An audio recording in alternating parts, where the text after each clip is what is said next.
నీ శరీరం లేచి నిలబడటానికి సహకరించని రోజు, నీ చేతులతో నీరు కూడా తాగలేని రోజు, నీ కాలు ఒక్క అడుగు కూడా వేయలేని రోజు, నీ పనులకు ఇంకొకరిపై ఆధారపడిన రోజు, నీ భావాన్ని నీ నోటితో పలకలేని రోజు, నీ నిస్సహాయ స్థితికి నీకే జాలి కలిగిన రోజు,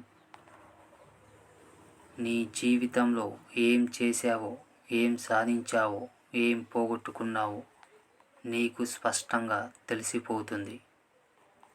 కానీ అప్పటికే అంతా చేజారిపోయి నీ తప్పు సరిదిద్దుకునే అవకాశం కూడా ఉండదు. అన్నీ బాగున్నప్పుడే ఆత్మజ్ఞానం గురించి తపనపడు.